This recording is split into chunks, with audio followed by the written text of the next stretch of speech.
Thank you, Sherman. Thank you, each and every one of you, for being with us tonight. It's a beautiful day. You have many things to do outside, so I thank you so much for being with us tonight. I've known Sherman many years, as he said. I have been aging miserably over these decades, and he gets younger and younger. So I don't know what he does, but that's where we are. So just before starting, we'll try to give you a little sense of the music we're playing, where we're coming from. So while the pianist, Angie, she prepares herself at the piano, and I share with you a few concepts. So Angie Don will perform a Scriabin Sonata number 4. This sonata was composed in the year 1903. Now, it's a very sensual sonata. It's even called, the erotic sonata. There is a poem connected to that. There is love and light, metaphysical love also. It's a very important sonata. In that year, this transition, Scriabin is transiting from Romanticism to Scriabinism. He's becoming famous, he leaves the wife, he leaves the child, and moves to Switzerland. So it's a very difficult moment, a transition moment in his life. It's a very special sonata, one theme, sonata with monothematic, and develops with this end. It's prestissimo and vola, volare.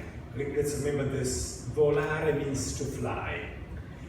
So this is the character of the sonata. Now, what's happening while he is composing the sonata? There's a couple of things that you might enjoy knowing. President Roosevelt, can you hear me? Yeah.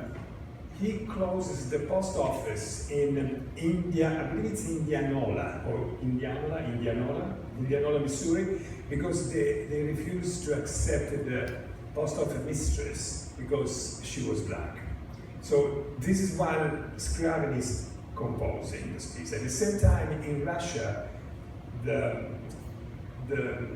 state stops any communication, diplomatic relationship with Zionists. Beginning of the problems are coming in Europe later on. So 1903. Another thing that's quite funny to know is the magician Harry Houdini. Are you familiar with the magician, right? He performs in Amsterdam, and the same year he escapes from the prison in Amsterdam. He's quite well known for that. And broadcast, the first radio broadcast between the US and England, the Tour de France, the first bicycle Tour de France. In New York City, the Majestic Theater in Columbus Circle opens and is the first to hire women ushers.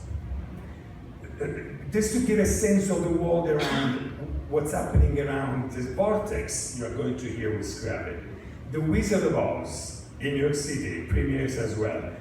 Bruckner, the 9th Symphony in Vienna. Guantanamo Bay in Cuba.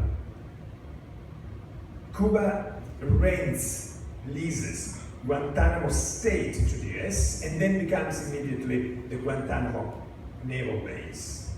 So that world, it's over 1 century away from us. It's close to us. It's like being there almost. Like I felt like so close to us. Martha Washington Hotel for only women in New York City. The typhoid vaccine that year was invented. And then there are some things that I would have thought would come later. Boston Marathon. Recently I was concerned about the security, Boston Marathon. I remember thinking, saying, why don't they just stop the marathon? We are so scared now with these marathons and what can happen. In 1903, we already had the 7th Boston Marathon. For the Yankees, who cares about that? It's the first game they win over the Washington Senators. The Jamaica Racetrack opens. Kentucky Derby, the 29th Kentucky Derby, was already a classic institution, 1903.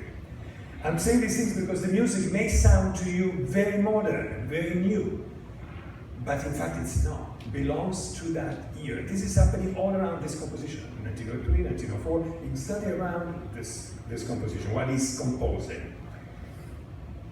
And automobile trip, San Francisco, New York City, first complete trip. At the same time, in Europe, the Macedonians, or as I learned recently to call them Macedonians, uprised against the Turkish. They didn't succeed, they were dominated again, but there was turmoil. And the ice cream cone, an Italian guy, Italo Bercioni, patents the ice cream cone in that year. Did you know that? It's really quite an interesting story. And Panama, Colombia grants independence to Panama, and the US that year, 1903, the US immediately recognized the new state of Panama and take full control of the rights for the Panama Canal, 1903. Enrico Caruso performs Rigoletto at the Metropolitan in New York City. It's actually his debut. You are familiar with Enrico Caruso, I'm sure. It's another beautiful name. And in Norway, the parliament votes for female vote, suffrage for all females. And I believe this is yours. And I'm finishing now. This is something more personal to me.